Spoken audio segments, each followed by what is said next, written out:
성경 말씀은 이사야서 제30장 15절부터 22절까지 함께 보시겠습니다.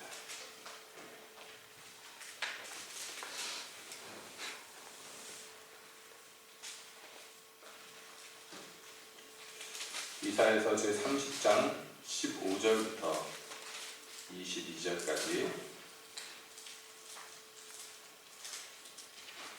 함께 보시겠습니다.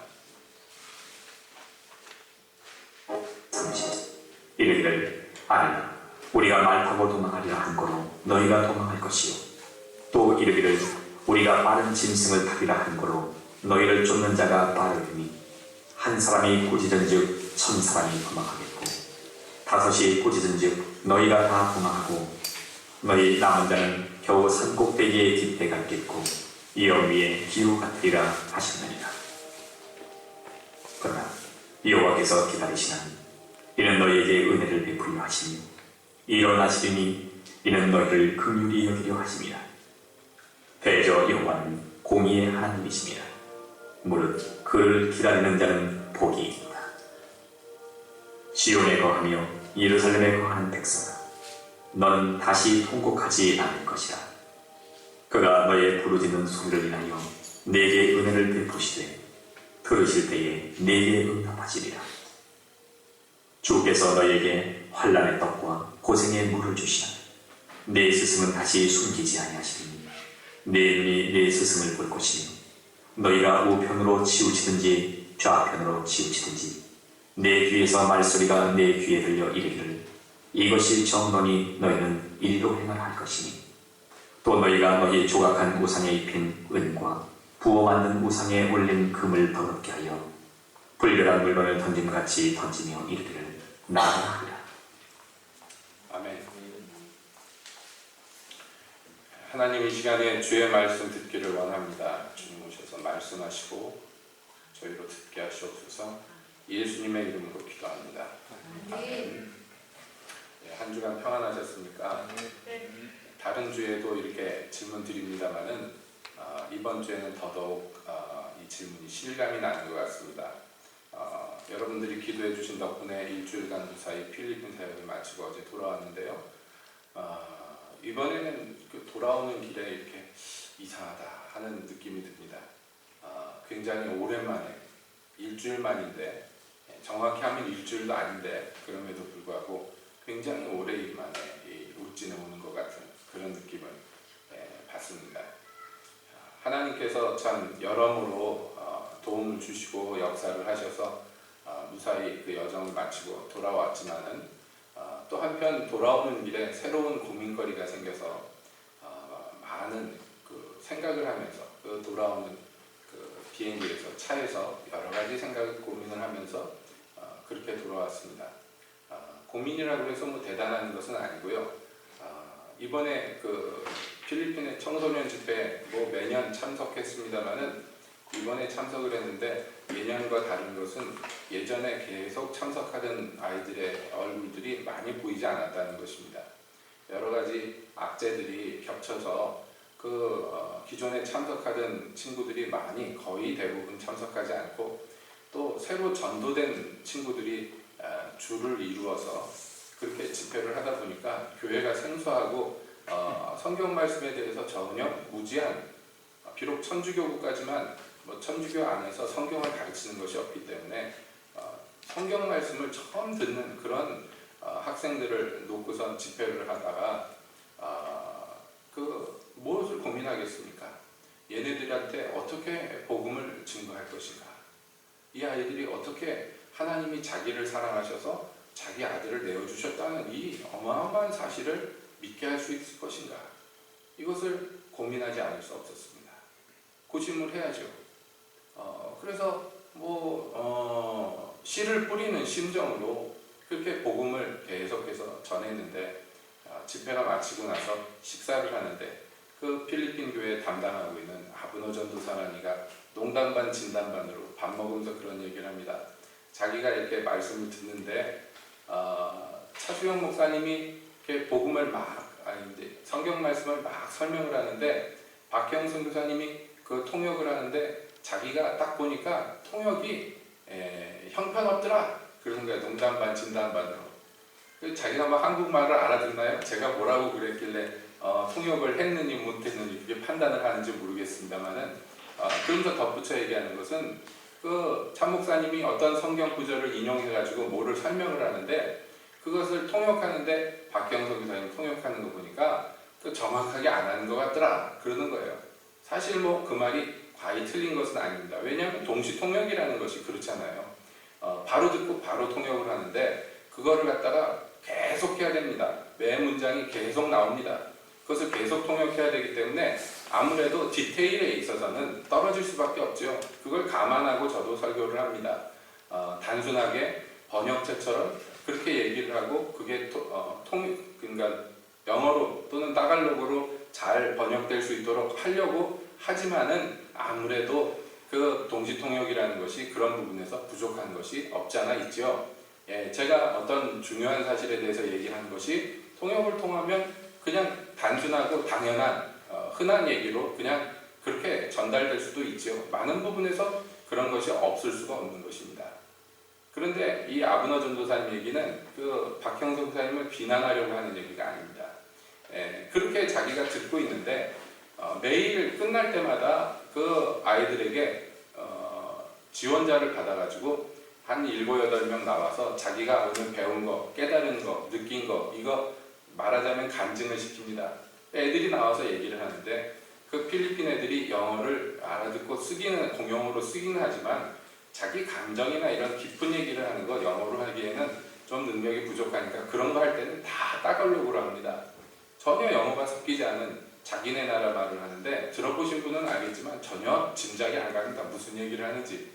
뭐 자기들끼리 무슨 얘기를 하고 막 깔깔대고 웃기도 하고 어떤 애는 마이크를 들고 울먹울먹 울면서 뭐라고 얘기를 하는데 그런 얘기를 하면 앉아 듣는 아이들이 합니다. 그 공감한다는 표시를 합니다. 그럼 뭔 얘기인지 저는 전혀 모르죠. 근데 아브너 전도사님 얘기가 자기가 놀랐다는 거예요.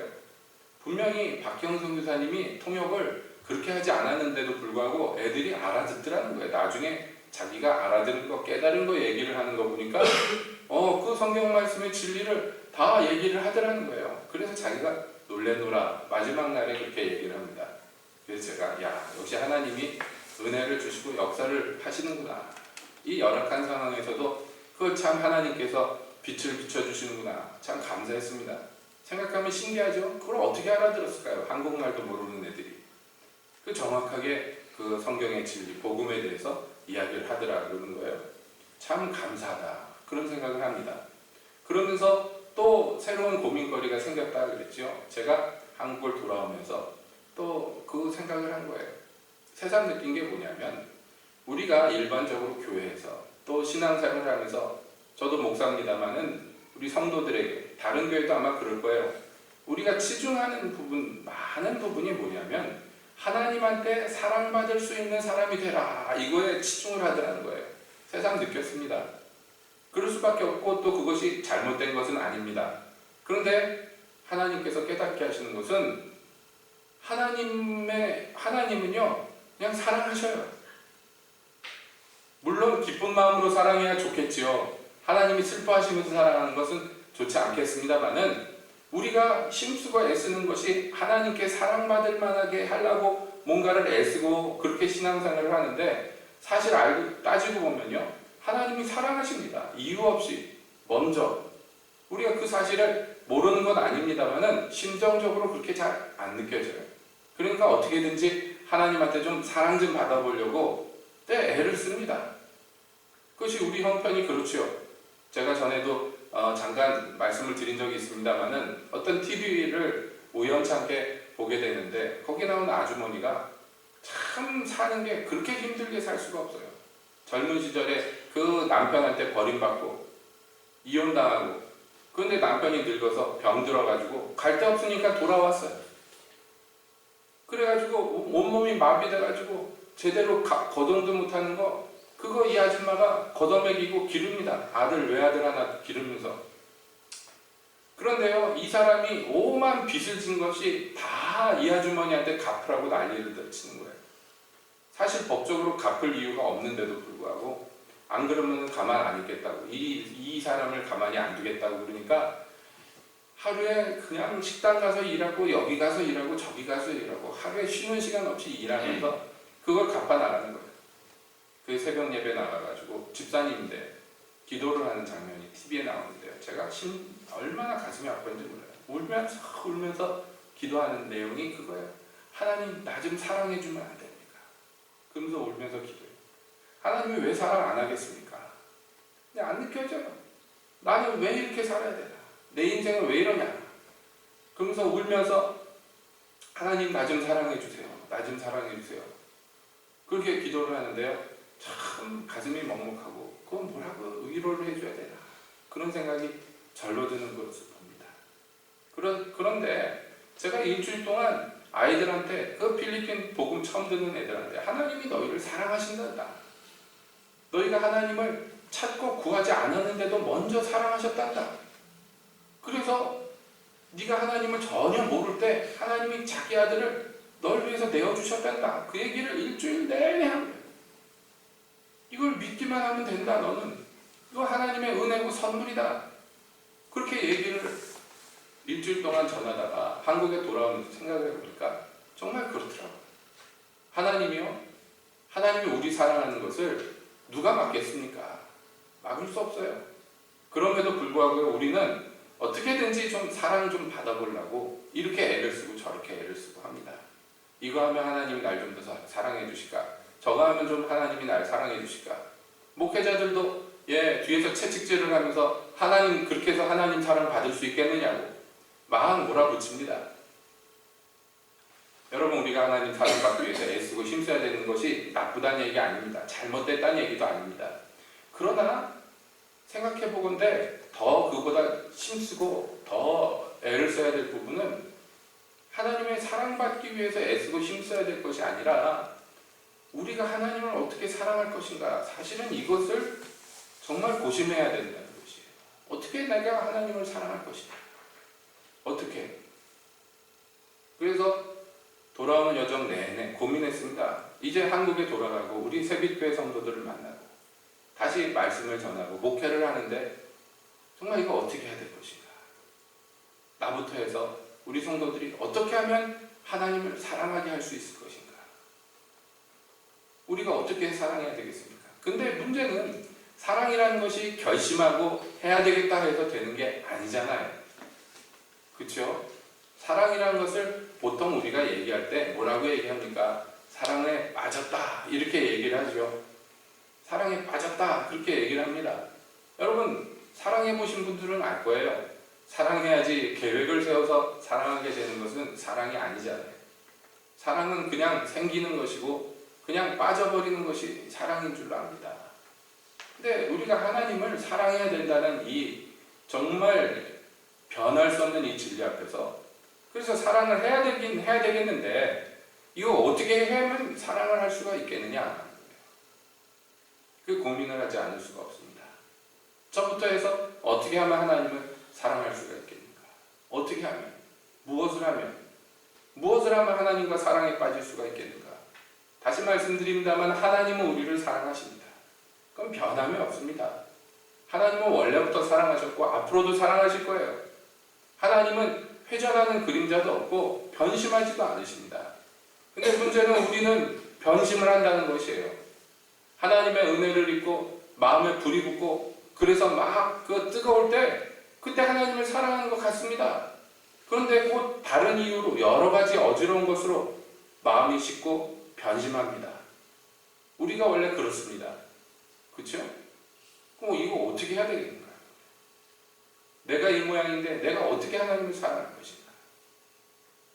여러분 이것이 지금 이 시간에 이렇다 저렇다 결론을 내릴 만큼 그렇게 가벼운 주제는 아닌 줄로 압니다. 이게 평생에 우리가 고민해야 돼요. 그래서 정말로 고민이 돼서 목회자로서 고민을 하면서 돌아왔습니다. 어떻게 내가 우리 성도들이 하나님을 사랑하게 할 수 있을 것인가. 이것이 참 무거운 짐과 같이 다가옵니다. 어떻게 하면 상원이가 예? 어떻게 하면 예원이가 하나님을 사랑할 것인가? 여러분 부모로서도 생각해 보세요. 어떻게 하면 쟤들이 하나님을 사랑하겠습니까? 어떻게 하면 광혁이가 예수님을 사랑하게 될 것인가?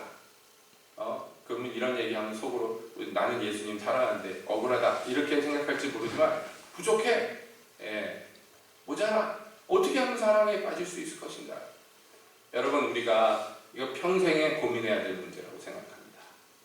주님은 사랑하십니다. 우리를 막무가내로 이유 없이, 아니 이유가 없어야지 될 상황에서도 사랑하십니다. 오늘 우리가 15절부터 이 성경 구절을 읽었습니다마는 사실은 30장, 아니 그 이전부터 이사야 선지자를 통해서 하나님이 말씀하시는 건 뭐냐면 너희는 패역한 자식들이고 나를 배반하였고 나를 떠났고 나를 싫어했고 나를 미워했기 때문에 너희는 심판받을 수밖에 없다라고 하나님께서 계속 말씀하시는 거예요. 너희는 내게 패역한 자식이야. 거짓말하는 자식이야. 하나님의 법, 너를 사랑해서 준 법을 싫어하는 자들. 선지자들에게 말한다고 이들이 너희 선지자들아 하나님 말씀 전하지 말고 내 귀에 듣기 좋은 얘기해라 하면서 그들을 겁박했다고 주님께서 그것을 책망합니다. 계속해서 책망합니다. 거룩하신 자를 업신여기고 하나님의 이름을 더럽히고 하나님을 싫어하고 미워했다고. 여러분 이것이 백일하에 드러나 있고 숨길 수 없는 이스라엘 민족의 죄악인 것이에요. 그리고 하나님께서 15절에 말씀합니다. 너희는 돌이켜서 돌아와라. 그래야지 구원을 얻고 너희가 평안을 얻을 것이다. 그런데 그들이 말하기를 아니라고. 우리는 말 타고 도망갈 거라고. 그렇게 얘기합니다. 하나님이 돌아오라고 부르는데요. 그냥 싫어요가 아니에요. 적극적으로 말 타고 도망가겠다는 거예요. 참 대단하지 않아요? 하나님 말씀을 이렇게까지 싫어할 수가 있을까 싶을 정도로 싫어합니다. 그래서 말 타고 도망가다 보니까 뭔 일이 일어나느냐? 하나님께로부터 도망간다고 생각하겠지만 그 행위가 적군을 불러들이는 행위가 될 거라고 말씀하는, 심판을 자초하는 행위가 될 거라고 그러면서 말씀합니다. 한 사람이 꾸짖으면 1000사람이 도망갈 거라고. 하나님이 이스라엘에게 주신 축복과 정반대의 이 저주가 일어나는 거예요. 그리고 5이 꾸짖으면 너희가 다 도망가서 남은 자가 간신히 산 꼭대기에 깃대 하나 꽂혀 있는 것 같을 거라고. 그렇게 말하는 것이에요. 이게 이스라엘의 죄악의 결과인 것입니다. 여러분 이거 사랑할 수 있겠습니까? 없겠습니까? 사랑은 고사하고요. 살려만 줘도 감사한 것이에요. 죽이지만 않아도 감사한 그런 지경입니다. 그런데 그럼에도 불구하고 하나님께서는요. 역설적으로 말씀합니다. 15절에 말씀합니다. 그러나 여호와께서 기다리시나니. 여러분 이게 참 우리가 교회 다니면서 교회 생활하면서 맨날 듣는 얘기니까 익숙하다고 생각하겠지만 조금만 생각해보면요. 이게 말도 안 되는 반전이에요. 예? 그것들을 왜 기다리냐 말이에요. 뭐 때문에? 그런데도 불구하고 하나님이요. 기다리신답니다. 기다려서 뭐 하시려고요? 은혜 베푸시려고 기다리신대요. 일어나신대요. 왜냐하면 불쌍히 여기려고. 여러분 예수님의 비유에 나오는 소위 말하는 탕자의 비유에 나오는 아버지가 뭐 하고 있습니까? 예? 마을 어귀에 나와가지고 언제 아들이 오나 그거 지켜보고 있는데 약속된 거 아니에요. 아들이 며칠 날 오겠다고 편지 보낸 것도 아닙니다. 돌아올 가능성이 있는 것도 아닙니다. 그런데요. 이게 사랑하면 어쩔 수가 없는 거예요. 사랑하면 약자가 되는 거예요. 그렇죠? 그러니까 마을 밖에 나와서 기다리고 있는 거예요. 언제 올 줄 알고 기다립니까? 그 패역한 자식이.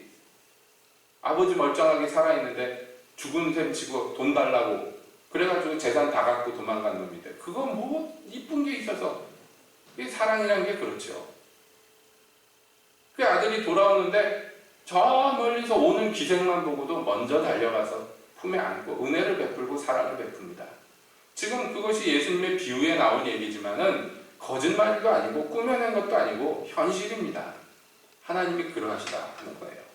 하나님이 너희에게 은혜를 베푸시려고 기다리고 너희에게 긍휼을 베풀라고 일어나 서서 계십니다. 보좌에 앉아서 온 우주를 통치하시는 이가 서서 멀리 내다보고 계시는 거예요. 언제나 돌아오나 이제나 저제나 돌아오나. 그래서 하나님은 너희에게 복을 내리시려고 그렇게 기다리고 있다고. 여러분, 선지자는 말하는 것입니다. 그래서 그들이 돌아만 오면 이 모든 상황에서 그들을 건지시겠다고, 다시는 통곡하는 일도, 다시는 슬피 우는 일도 없는 평안한 은혜로 그들에게 베푸시겠다고 하나님이 약속합니다. 여러분, 지금 이스라엘은요, 환란의 떡과 고생의 물을 마신다 이렇게 돼 있어요. 하나님이 이걸 먹고 마시게 했어요. 우리 인생에서 하나님을 섬기느라고 고난받는 것도 있습니다. 그건 참 아름다운 것입니다만은, 그러나 그보다는 더 많은 경우에 하나님을 거역하고 하나님의 말씀을 우리가 따르지 않았기 때문에 먹지 않아도 될 고생의 떡을 먹고 눈물의 잔을 마시는 경우가 얼마나 많겠습니까? 주님께서 그런 것을 우리 인생에 허락하실 때 그 이유는요, 너희 이 나쁜 놈들아 고생 좀 해봐라, 그 형벌을 가하려고 그걸 주시는 것이 아니라는 거예요. 그렇게라도 해서 이들이 내게로 돌아왔으면 좋겠다 하는 것입니다. 가시로 너희의 가는 길을 막고 찔레로 너희의 길을 막아서, 그래서 그 길로 가지 못하게 하고 내게로 돌아오게 하겠다고 주님께서 자기 백성들에게 말씀하는 것이에요. 여러분, 그렇습니다. 하나님의 마음을 우리가 알아들여야 돼요. 그래서 하나님께서 너희에게 환난의 떡과 고생의 물을 주셨지만, 그러나 주님은요, 복을 예비하고 계십니다. 그 복이 뭐냐면, 내 스승은 다시 숨기지 아니하시리니 내 눈이 내 스승을 볼 것이다 그랬어요. 이게 갑자기 왜 이 얘기에서 스승이 나오는가? 여러분, 우리가 의아해할 수가 있어요. 근데 이 스승이라고, 선생님이라고 불리는 이 존재가 하는 일이 무엇인가 하면 21절에 이렇게 돼 있어요. 너희가 우편으로 치우치든지 좌편으로 치우치든지 내 뒤에서 말소리가 내 귀에 들려 이르기를 이것이 정론이 너희는 이리로 행하라 라고 가르쳐 주시는 분이 바로 이 스승님이고, 이 선생님이 너희에게 할 일이 바로 그것이다 하는 거예요. 여러분, 이 약속이요, 훗날에 성취됩니다. 예수께서 이 세상을 떠나시기 전에 제자들에게 말씀합니다. 내가 아버지께로 돌아간다 그랬더니 제자들이 막 근심 걱정이 들었어요. 왜냐하면 자기들은 생업을 다 팽개치고 직업도 그만두고 이제까지 몇 년 동안 예수님들을 쫓아다녔습니다. 근데 예수님이 이제 다 그만두고 내가 떠나겠다 그러니까 말하자면 신세가 낙동강 오리알처럼 된 거잖아요. 걱정과 근심이 생길 수밖에 없죠. 그러니까 주님이 말씀합니다. 너희는 마음에 근심하지 말고 걱정하지 말라고. 내가 실상 진짜를 얘기하겠는데 내가 너희에게 떠나는 것이 너희에게 오히려 유익이라고. 내가 너희를 떠나면 아버지가 약속하신 보혜사를 너희에게 보내실 텐데 라고 말씀합니다. 여기 우리말 요한복음에 보혜사라고 번역된 말과 오늘 읽은 이 이사야서 30장에서 너희에게 스승을 주시겠다 한 이 말과 같은 말입니다. 하시는 역할이 그렇다는 것이에요. 우리가 성령님을 보혜사라고 그렇게 부릅니다. 한문으로 그렇게 번역을 했습니다. 근데 이게 여러 의미가 그 안에 있어요. 변호인이라는 의미도 있고요, 상담자라는 의미도 그 안에 들어있습니다. 이게 다 성령님이 하시는 역할에 대해서 우리에게 가르쳐 주시는 말이죠. 그리고 그 안에 우리에게 길을 가르쳐 주는 선생님, 그런 의미가 들어있습니다. 여러분, 이스라엘이 왜 고생의 물을, 환난의 떡을 먹었습니까? 무엇 때문입니까? 하나님이 원하지 않고 하나님이 싫어하고 오라고 한 길로 안 가고 제 길로 갔기 때문에, 제 마음대로 그래서 코트레 안 한 송아지가 우리에서 나가서 뛰듯이, 길들이지 않은 망아지가 제 멋대로 이리저리 뛰듯이 그렇게 뛰었기 때문입니다. 그래서 지금 이 고생을 하는 것이에요. 이 환난을 만난 것입니다. 그래서 주님은 그 해결책으로 자기의 사랑하는 백성들을 하나님께로 인도하기를 원하십니다. 그래서 그들에게 스승을 주시겠다고 말합니다. 이 선생님이 하시는 일이 무엇이냐? 막 가는데 그 길이 왼쪽으로 또는 오른쪽으로 치우칠 때마다 너를 가르쳐 주실 거라고. 아니라고. 그리 가면 안 된다고. 여기 이 길이 정론이 이리로 행하라고. 그렇게 말씀해 주시는 분이 너희 뒤에 있을 거라고 약속하는 것이에요. 그리고 너희의 마음을 바꿔줄 텐데, 이들이 그동안 사랑했던 것, 은과 금을 사랑했습니다. 세상의 재물들을 사랑했고요, 그 은과 금을 사용해서 우상을 아름답게 꾸몄습니다. 그런데 이제는요, 그것이 더럽게 보입니다. 추악하게 보입니다. 그래서 그것을 밖으로 집어던지면서 나가라고 그렇게 소리 지르는 사람들이 되게 할 거라는 것이에요. 이게 하나님의 약속이고요. 여러분, 이것이 우리와 같은 이 신약교회에서 성취가 되는 것입니다. 여러분, 예수님의 약속대로 오순절의 이름에 이제 제자들에게 성령이 임하셨습니다. 성령이 임하셔서 무엇을 하게 되는 것인가요? 성령이 임하셔서 무엇을 하게 됩니까? 바로 하나님의 뜻을 알게 하시고 하나님의 길로 행하게 하시고 더 나아가서 하나님의 복을 이제 천하 만민에게 전하여 끼치게 만드는 것이에요. 이게 성령께서 제자들에게 임하시고 일어날 일이라고 약속되었고 그 약속이 성취가 되었고 그 결과로서 우리와 같은 신약교회가 이 땅에 생존하게 되는 것입니다. 이것이 세월을 흘러도요, 변함없이 교회 안에, 성도 안에 이 약속이 살아서 하나님 앞으로 우리를 인도합니다. 여러분, 오늘 이 말씀을 우리가 함께 살펴보는 것은요, 사실 교회 절기로 따지면 지난주가 성령 강림주일입니다. 근데 선교를 앞에 두고 한 주를 제 나름대로 미뤄서 오늘 이 시간에 함께 살펴보고자 하는 것입니다.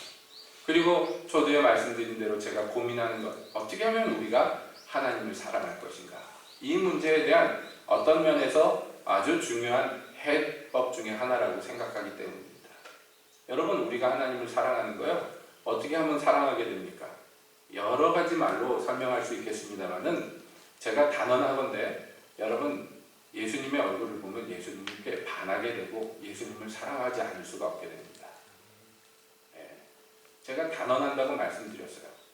예수님의 얼굴을 보고 예수님을 사랑하지 않을 수가 없어요.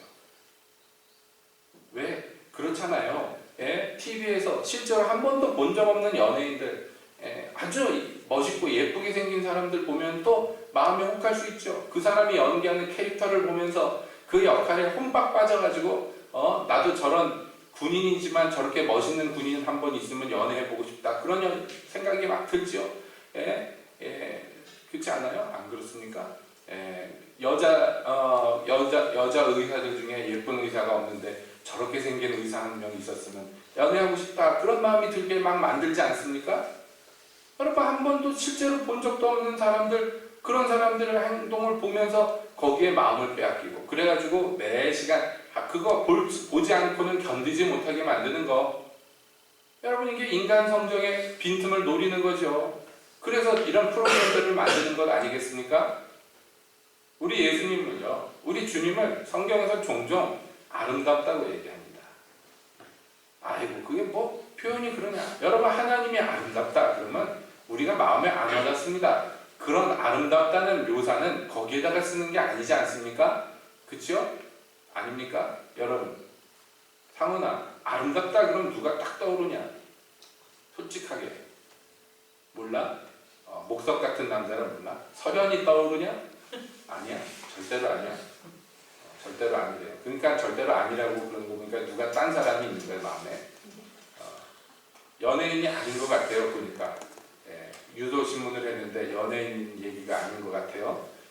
부모님들이 집중 관리가 필요한 것 같습니다. 여러분, 그렇습니다. 이게 아름답다는 것은 우리가 일반적으로 생각하는 그 이미지가 있잖아요. 근데 이상하게 하나님 말씀에서 주는 아름다우시다 이렇게 얘기해요. 그 이상하다. 그런데요, 한번 만나본 사람들은 이해합니다.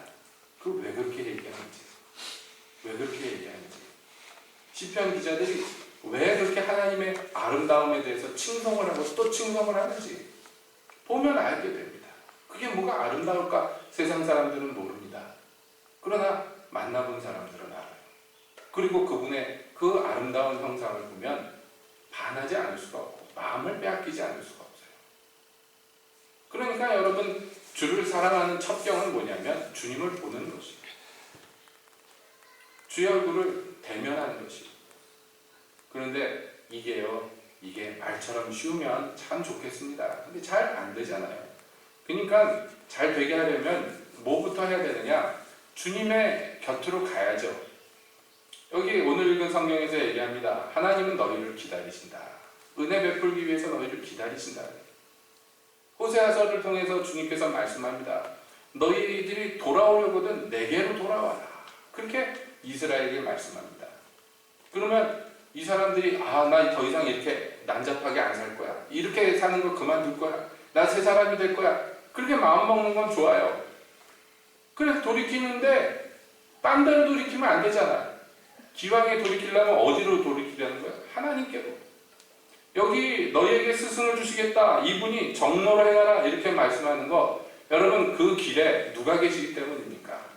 주님이 기다리고 계시단 말이에요. 이 길에는 주님이 기다리고 계셔요. 그래서 성령은요 우리를 아버지께로 아들에게로 인도합니다. 이게 성령님께서 주되게 하시는 일이에요. 우리를 이끌어서 아버지께로 인도합니다. 그 아들에게로 인도합니다. 여러분 그러므로 정말로 우리가 고심해야 될 것은 무엇이냐면 내가 주님께 가까이 가야 되겠는데 그래서 그의 낯을 보아야 되겠는데 여러분 이것을 어떻게 하면 이룰 수 있을 것인가 고심해야 됩니다. 뿐만 아닙니다. 우리가 사람들을 손목을 붙잡고 데려가서 주님 앞으로 데려가야 될 텐데 이 사람들도 주님을 보기만 하면 그냥 마음을 빼앗길 텐데 여러분 또 우리가 이런 것 고심해야 됩니다. 고심해야 되지 않겠습니까? 예? 빌립이 우리가 메시아를 보았다. 나사렛 예수다. 나다나엘이 비웃었어요. 나사렛 그 깡촌에서 무슨 좋은 것이 나겠냐고. 말도 안 된다고. 그러니까 빌립이 뭐라고 그럽니까? 네가 와서 보라고. 자신 있게 얘기하는 거야. 와서 보라고. 보기만 하면 돼. 여러 말이 필요 없어. 네가 그분을 만나기만 하면 돼. 와 보라. 그 가서 보니까 예수님을 보니까 나다나엘을 보라 그럽니까? 주는 진짜 그리스도시라고. 주는 하나님의 아들이라고. 이런 고백하는 것이에요. 우리도 마찬가지인 줄 압니다. 여러분 우리 새빛교회가 고심하고 진력을 다해야 될 것은 다른 것이 아닌 줄 압니다. 이제까지도 그랬지만 더더욱 앞으로도 여러분 우리가 성령께 의존합니다. 그래서 그분이 우리를 아버지께로 아들에게로 인도해 주시기를 소원합니다. 그리고 내가 그분께 나아가서 더 깊은 사랑에 빠지게 되기를 소망합니다. 최종적으로. 그래서 우리 모인이들이 주님의 사랑을 알 뿐만 아니라 주님을 사랑하는 사람들이 되었으면 좋겠어요. 지금도 사랑하시겠지만은 그러나 그 사랑이 더 불타오르기를 바랍니다. 그리고 주가 나를 사랑하는지 또 내가 주를 사랑해야 되는지 잘 모르는 이들도 어찌하든지 여러분 교회에 발을 들인 이상 이 은총을 입어야 되지 않겠습니까? 예? 주님을 사랑해야죠. 주의 사랑을 알아야죠. 필리핀 아이들이 고백합니다. 하나님이 자기 사랑하는 거 이제 알았다고. 나는 그래서 전과 같이 살지 않겠다고. 진짜 그럴려는지는 잘 모르겠습니다. 그러나 그렇게 고백하는 게 여러분 얼마나 감사합니까? 그걸 알게 됐다는 게 얼마나 감사합니까? 한 아이가 나와가지고 얘기를 합니다. 작년에 제일 조그매가지고 맨 앞에 앉아있길래 제가 앞으로 데리고 나와가지고 얘를 옆에 세워놓고서 여러 가지 비유로 이렇게 얘기를 설명했던 걔가 키가 한 10cm 이상 커가지고서 이제 어린이가 약간 청소년 기가 나는 그래도 아직도 작습니다만은 나와가지고 마이크를 잡고 그럽니다. 작년보다 올해 더 하나님의 뜻을 더 알게 됐다고. 내가 정말 주님과 함께 평생 살기를 원한다고. 그렇게 참 고백하는 모습을 보면서 하나님이 뭔가를 비춰주시는구나. 그 마음에 뭔가를 알게 하시는구나. 참 감사다 생각합니다. 예. 여러분 그 청소년들 모였는데요. 남자애들이 나와서 우는 게 작은 일이 아닙니다. 눈물을 막 흘리면서 어떤 친구들은 얘기를 합니다. 따갈록으로 막 얘기를 하는데 뭔 얘기인지 모르겠지만은 통역해 주시는 선교사님이 옆에 없으면 뭔 얘기인지 모르겠습니다만은 막 그 보는 아이들이 막 어쩔 줄 몰랍니다. 막 이러면서 어떻게 하냐고 막 그런 소리를 막 냅니다. 근데 막 훌쩍거리면서 마이크를 잡고 막 열변을 토합니다. 뭔가 하나님이 마음을 만지셨구나. 그런 생각을 합니다. 여러 가지 열악한 상황에서 또 여러 가지 시험에 들 만한 상황에서도 하나님께서 복음을 듣도록 그 어린 심령들을 보내주시고 그들이 복음을 듣고 뭔가를 목표를 잡고 그리로 나가기를 원하는 모습을 보면서 또 우리에게도 그런 은혜가 있기를 원한다 생각합니다. 그래서 특히 우리 교회 자녀들이 정말로 그렇게 주님의 복음을 듣고 주님을 사랑하는 이들로 섰으면 참 좋겠습니다. 우리 주님을 어떻게 하면 이 아이들이 사랑하게 할 것인가. 제가 고민합니다. 고심합니다. 여러분들도 아마 자녀들을 놓고 고심하시는 줄 압니다. 기도합시다. 우리가 계속해서 자녀들을 놓고 기도하고 자기를 놓고 기도하고 우리 가정을 놓고 기도할 때 여러분 잊지 마십시오. 하나님은 우리를 사랑하십니다. 내 어떠한 것 상관없이 원래부터 사랑하셨어요. 이제 남는 것은 뭐냐면 내가 그 사랑을 알고 그분을 사랑하는 것이에요. 우리가 그것을 아는 것이에요. 여러분 자녀를 놓고 가정을 놓고 기도할 때 자신을 놓고 기도할 때 여러분 이것이 첫 번째 기도 제목이 됐으면 좋겠습니다. 내가 우리 남편이 우리 아내가 우리 자녀들이 우리 예수님을 사랑하게 되고 마음을 온통 빼앗기게 되고 주님만 아는 사람이 되게 해 주시옵소서. 여러분 우리가 이런 정말 복된 기도를 들고서 주님 앞에 나가면 주님이 참 기뻐하실 줄로 믿습니다. 이런 은혜가 이런 복이 각 사람과 각 가정 가운데 넘치시기를 예수님의 이름으로 축복드립니다. 기도하겠습니다.